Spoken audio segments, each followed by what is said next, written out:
Hello friends, मैं योगेंद्र सिंह यादव और आज हम जानेंगे भारत के टाइगर रिजर्व्स के बारे में।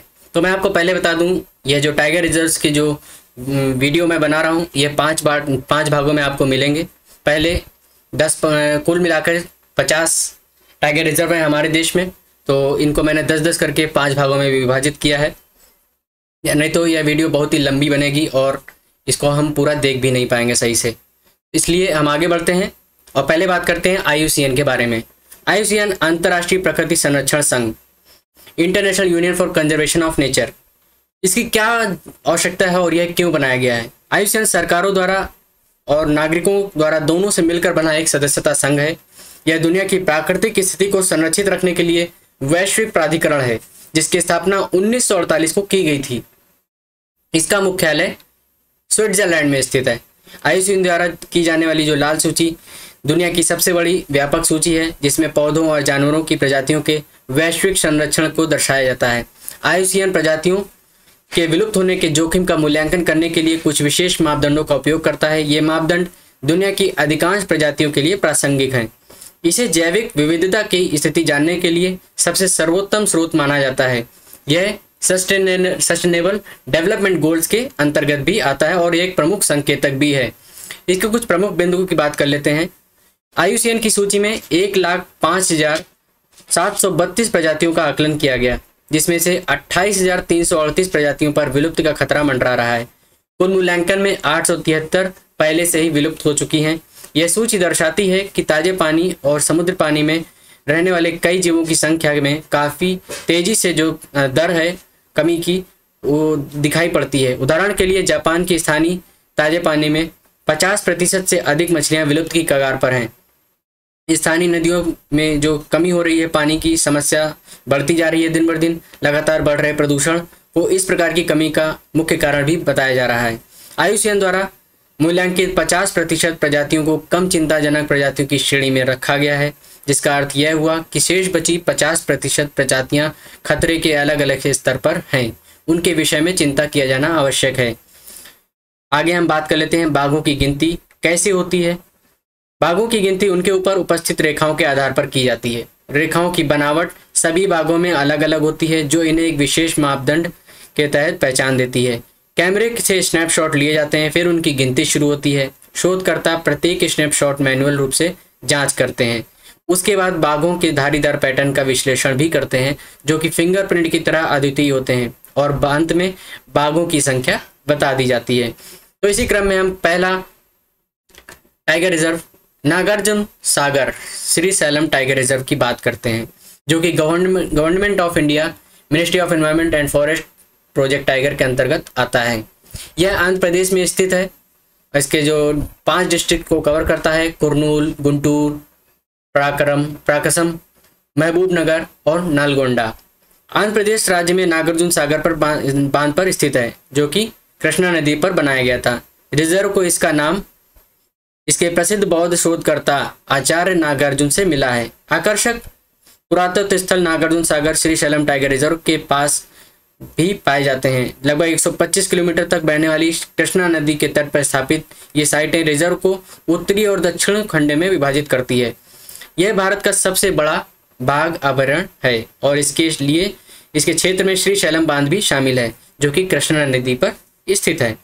रिजर्व की बात करें तो यह 3,568 किलोमीटर के क्षेत्र को कवर करता है। इसमें नालमलाई हिल्स के कई पठार भी शामिल हैं, जो उत्तरी खंड में सबसे प्रसिद्ध अमराबाद पठार है। नागार्जुन सागर श्रीशैलम टाइगर रिजर्व में कई पक्षी प्रजातियां उपलब्ध हैं। जलाशयों पर सर्दियों के पानी के झरने सहित लगभग 200 प्रजातियां हैं। एक अवधि तक लगातार गिरावट के बाद आंध्र प्रदेश के नागार्जुन सागर श्रीशैलम टाइगर रिजर्व में बाघों की संख्या में लगातार वृद्धि हो रही है। यह टाइगर रिजर्व भारत का सबसे बड़ा टाइगर रिजर्व है। 1983 में इसे प्रोजेक्ट टाइगर के तहत शामिल किया गया था। 1992 में इसका नाम परिवर्तित करके राजीव गांधी वन्यजीव अभयारण्य कर दिया गया था। कृष्णा नदी के तट पर स्थित है और यह आंध्र प्रदेश की और तेलंगाना के 5 जिलों में विस्तारित भी है। बहुउद्देशीय जलाशय श्रीशैलम और नागार्जुन सागर में ही जो ये बांध है स्थित है। इसकी जैव विविधता की बात करें तो यह विभिन्न प्रकार के जंगली जानवरों का निवास स्थान है। यहाँ बंगाल टाइगर के अलावा तेंदुआ, चेत्तीदार बिल्ली, पेंगोलिन, मगर, इंडियन रॉक पाइथन और पक्षियों की असंख्य किस्में पाई जाती हैं। आगे बढ़ते हैं, बात करते हैं नामदफा नेशनल पार्क। यह जो है गवर्नमेंट ऑफ अरुणाचल प्रदेश और गवर्नमेंट ऑफ इंडिया के अंतर्गत आता है। इसके जो मेन जो जिस डिस्ट्रिक्ट में है चांगलांग अरुणाचल प्रदेश, और इसका जो नियरेस्ट जो शहर है वो मियाओ है। तो यह पूर्वी हिमालय जैव विविधता स्थल का सबसे बड़ा संरक्षित क्षेत्र है और पूर्वोत्तर भारत में अरुणाचल प्रदेश में स्थित है। यह क्षेत्रफल की दृष्टि से भारत का सबसे बड़ा राष्ट्रीय उद्यान है। इस उद्यान में भारत दुनिया का सबसे उत्तरी तराई सदाबहार वर्षावन है। यह राष्ट्रीय उद्यान भारत और म्यांमार की अंतर्राष्ट्रीय सीमा पर अरुणाचल प्रदेश के चांगलांग जिले में स्थित है। यह दुनिया के एकमात्र राष्ट्रीय उद्यान में है जहां पर बिल्ली की 4 बड़ी प्रजातियां पाई जाती हैं। तो इसमें जो 4 बिल्लियां जो हैं, पहला बाघ, तेंदुआ, हिम तेंदुआ, धूमिल तेंदुए में शामिल है। आगे बात करते हैं कमलंग वन्यजीव अभयारण्य। कमलंग वन्यजीव अभयारण्य जो है tiger reserve and wildlife sanctuary government of Arunachal Pradesh और गवर्नमेंट ऑफ इंडिया के अंतर्गत आता है। यह भी अरुणाचल प्रदेश में स्थित है और लोहित डिस्ट्रिक्ट के अंतर्गत आता है। इसे भारत सरकार की प्रोजेक्ट टाइगर योजना के अंतर्गत वन्यजीव अभयारण्य का दर्जा प्रदान किया गया। यह भारत का 50वां बाघ अभयारण्य है। साथ ही अरुणाचल प्रदेश में स्थित तीसरा बाघ अभयारण्य भी है। इससे पहले हम 2 की बात कर चुके हैं, नामदफा बाघ अभयारण्य, और आगे बात करेंगे पक्के बाघ अभयारण्य की। इसे पूर्व फरवरी में 2016 में ओरांग बाघ अभयारण्य को देश का 94वां बाघ अभयारण्य घोषित किया गया था। कमलंग वन जीव अभयारण्य जो है 783 वर्ग किलोमीटर क्षेत्र में फैला हुआ है। आगे बात करते हैं पक्के बाघ अभयारण्य, पक्के टाइगर रिजर्व। यह secretary environment and forest government of Arunachal Pradesh के अंतर्गत आता है। भारत का अरुणाचल प्रदेश राज्य के पक्के केसांग जिले में स्थित है। यह एक संरक्षित क्षेत्र है। भारत के प्रोजेक्ट टाइगर कार्यक्रम का भाग है जिसके अंतर्गत बाघ का संरक्षण किया जाता है। यह 862 वर्ग किलोमीटर वाला आरक्षित वन अरुणाचल प्रदेश के पर्यावरण और वन विभाग के द्वारा संचालित है। आगे बात करते हैं मानस नेशनल पार्क या मानस वन्यजीव अभयारण्य। असम में भारत में स्थित यह एक राष्ट्रीय उद्यान है। यह अभयारण्य यूनेस्को के द्वारा घोषित एक विश्व की प्राकृतिक धरोहर के रूप में जो स्थल है। बाघ के आरक्षित परियोजनाओं, हाथियों के आरक्षित क्षेत्र के लिए आरक्षित जीव मंडल है। हिमालय की तलहटी में स्थित यह अभयारण्य भूटान के रॉयल मानस नेशनल पार्क के निकट है। यह पार्क अपने दुर्लभ और लुप्तप्राय स्थानिक वन्यजीव के लिए जाना जाता है और असम छत वाले कछुए, हेलीपैड, खरगोश, गोल्डन लंगूर और पैगी हॉग मानस जंगली भैंसों की आबादी के लिए प्रसिद्ध है। यहाँ एक सींग का गैंडा, भारतीय गेंडा और बारहसिंगा के लिए विशेष रूप से पाए जाते हैं।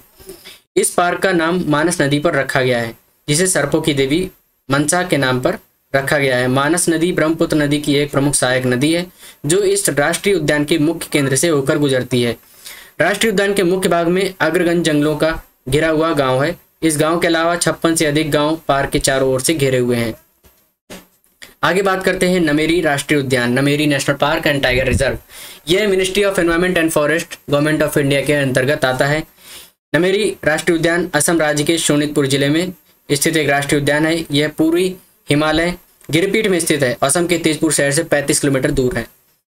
यह काफी खूबसूरत जगह है। यह दुनिया में पौधे और पशु जीवन की सबसे अमीर और सबसे अधिक खतरे वाली जलाशयों में से एक है। नमेरी पर्यटक आकर्षण वन्यजीवों तक पहुंचते हैं जिनमें पक्षी, स्तनधारी, सरीसृप शामिल हैं। नामेरी राष्ट्रीय उद्यान में बर्डिंग लगभग 770 पक्षी प्रजातियों के साथ बहुत ही अच्छी है। नामेरी नेशनल पार्क सफेद पंखों वाले लकड़ी के बतखों का प्राकृतिक घर भी है। राष्ट्रीय उद्यान हाथियों की पर्याप्त आबादी का भी घर है। आगे बात करते हैं ओरांग राष्ट्रीय उद्यान। असम के दर्रांग और सोनितपुर जिलों में ब्रह्मपुत्र नदी के उत्तरी तट पर 78 वर्ग किलोमीटर के क्षेत्र में स्थित है। इसे 1985 में वन्य जीव अभयारण्य के रूप में स्थापित किया गया था, लेकिन 1999 में राष्ट्रीय उद्यान के रूप में घोषित किया गया। 2016 में इसे 49th टाइगर रिजर्व घोषित किया गया। इसे काजीरंगा नेशनल पार्क का छोटा रूप भी माना जाता है क्योंकि दोनों पार्कों में एक समान परिदृश्य है जो दलदल, जलधाराओं और घास के मैदानों से बना हुआ है। यह ब्रह्मपुत्र नदी के उत्तरी तट पर गैंडों का एकमात्र राष्ट्रीय उद्यान है। अभयारण्य जो है अरुणाचल प्रदेश में कामलांग टाइगर रिजर्व को 50वां नवीनतम टाइगर रिजर्व घोषित किया गया है। आगे बात करते हैं काजीरंगा नेशनल पार्क। यह government of India, government of Assam के अंतर्गत आता है और इसके जो Golaghat district, Nagaon, Assam, north eastern India में इसकी लोकेशन है। भारत के असम राज्य के गोलाघाट नागांव जिले में एक स्थित बहुत ही फेमस नेशनल पार्क है ये। काजीरंगा राष्ट्रीय उद्यान दुनिया का एक ऐसा नेशनल पार्क है जो एक सींग वाले गैंडों की सबसे अधिक आबादी के लिए प्रसिद्ध है। इस राष्ट्रीय पार्क को 1985 में विश्व विरासत स्थल के रूप में घोषित किया गया। काजीरंगा राष्ट्रीय उद्यान की संरक्षित और निरंतर जैव विविधता की में इसे बेहद खास बनाती है। 1 जून 1905 में 232 वर्ग किलोमीटर के क्षेत्र में काजीरंगा प्रस्तावित रिजर्व फॉरेस्ट बनाया गया था। 1908 में रिजर्व फॉरेस्ट घोषित किया गया। 1916 में काजीरंगा गेम रिजर्व नाम रखा गया। 1950 में पार्क को काजीरंगा वन्य जीव अभयारण्य नाम दिया गया। 1968 में असम राष्ट्रीय उद्यान अधिनियम पारित हुआ और काजीरंगा को राष्ट्रीय उद्यान घोषित किया गया। उसके बाद 11 फरवरी 1974 को पार्क को भारतीय सरकार के द्वारा आधिकारिक मान्यता प्राप्त हुई। काजीरंगा नेशनल पार्क में एक सींग का गैंडा, जंगली पानी वाली भैंस, वाइल्ड वाटर बेफेलो और पूर्वी दलदली हिरण दुनिया में सबसे अधिक आबादी में पाए जाने के लिए फेमस है। इस नेशनल पार्क को मिलाकर 35 स्तनधारी प्रजातियां पाई जाती हैं, इनमें से करीब 15 खतरे में हैं। इसके अलावा काजीरंगा में पाए जाने वाले अन्य जानवरों में हाथी, गौर, सांभर, जंगली सूअर, बंगाल लोमड़ी, गोल्डन सियार, आलसी भालू, भारतीय मोंटचैक, भारतीय ग्रे नेबला, भारतीय नेबला नाम शामिल हैं। इसके साथ ही एक सींग वाले गेंडे, जंगली जल भैंस, दलदल हिरण, एशियाई हाथी और शाही बंगाल बाघ सबसे ज़्यादा पाए जाते हैं। काजीरंगा में प्रति 5 वर्ग किलोमीटर में एक बाघ पाया जाता है। इसके अलावा पार्क में जंगली बिल्लियों की आबादी 118 है। पक्षियों की बात करें तो इनमें सफ़ेद सामने वाले हंस, पेरुगिन डक, बेयर पोस्ट बतख, काले गर्दन वाले सारस, एशियाई ओपन बिल कॉक, बेलित के किंगफिशर, सफ़ेद बेल वाले बगुले, डाल्मेशियन पेलिकन, स्पॉट बिल्ड के नाम शामिल हैं। इस नेशनल पार्क में गिद्धों की 3 प्रजातियां भी पाई जाती हैं: भारतीय गिद्ध, इंडियन वल्चर, दुबले पतले गिद्ध, cylinder billed vulture, Indian white vulture. आगे बात करते हैं बिहार के प्रसिद्ध वाल्मीकि राष्ट्रीय उद्यान। वाल्मीकि नेशनल पार्क और वन्य जीव अभयारण्य बिहार का एकमात्र टाइगर रिजर्व अभयारण्य है जो बिहार के उत्तर पश्चिमी चंपारण जिले में स्थित है। चंपारण जिले का नाम 2 शब्दों से बना है, चंपा और अरण्य से लिया गया है, जिसका अर्थ है चंपा के पेड़। वाल्मीकि टाइगर रिजर्व के जंगलों में दर्जनों तरह के जीव पाए जाते हैं, जिनमें जंगली स्तनधारी टाइगर, स्रोत भालू, तेंदुआ, जंगली कुत्ता, बाइसन, जंगली सुअर आदि प्रमुख हैं। वाल्मीकि टाइगर रिजर्व के जंगलों की बात करें तो यहाँ पर जंगली स्तनधारी टाइगर, स्लॉथ भालू, तेंदुआ और कई प्रजातियां पाई जाती हैं। हिरणों के झुंड, चित्तीदार हिरण, हॉग हिरण, सांबर पाए जाते हैं। यहाँ नील गाय भी भारी संख्या में आपको दिखेंगी। यह मदनपुर वन खंड में बड़ी संख्या में भारतीय उड़ान लोमड़ियों को भी देखा जा सकता है। यहाँ पर एक सीमा ट्रैक है जो कि सोमेश्वर रेंज का रिज भारत और नेपाल के बीच की सीमा है। एडवेंचर से भरपूर सीमा ट्रैक के सफर के दौरान आपको पहाड़ी नदी की धाराओं को पार करना पड़ता है। रोहुआ नाला जो कि गंडक नदी की सहायक नदी है, यह साइट मदनपुर रेंज में स्थित है। मदनपुर रेंज में के भाग में साथ साथ वेटलैंड, दलदलों और मिश्रित वनों के रूपों में विविधता पाई जाती है। गैंड जो कि नेपाल के चितवन रिजर्व फॉरेस्ट से आते हैं और आप उनको आसानी से देख सकते हैं। इस क्षेत्र को भारतीय पक्षी संरक्षण नेटवर्क के द्वारा महत्वपूर्ण पक्षी केंद्र के रूप में भी नामित किया गया है। यह पार्क उत्तर में नेपाल रॉयल चितवन नेशनल पार्क और पश्चिम में हिमालय पर्वत की गंडक नदी के द्वारा घिरा हुआ है। आगे बात करते हैं सीता नदी उदंती टाइगर रिजर्व। यह ministry of environment, forest and climate change के अंतर्गत आता है और यह छत्तीसगढ़ में पड़ता है। सीता नदी उदंती टाइगर रिजर्व 2008-2009 में अस्तित्व में आया, जिसमें 2 अलग अलग रिजर्व को एक साथ मिला दिया गया है। यह छत्तीसगढ़ के गरियाबंद जिले में स्थित है। पारिस्थितिक विविधता की बात करें तो इसमें जो साल वन के साथ वनों में उगने वाली विभिन्न प्रकार की फसलें शामिल हैं। एशियाई जंगली भैंस को कोर एरिया में पाई जाने वाली प्रमुख लुप्तप्राय प्रजाति है और बाघ के अलावा अन्य लुप्तप्राय दुर्लभ प्रजातियों में भारतीय वुल्फ, तेंदुआ, स्लॉथ बियर और माउस हिरण भी शामिल है। नदियों की बात करूं तो सीता नदी का उद्गम स्थल सीता नदी वन्य जीव अभयारण्य के मध्य से होता है। उदंती नदी उदंती वन्य जीव अभयारण्य के एक बड़े हिस्से को कवर करती है, जो कि पश्चिम से पूर्व की ओर बहती है।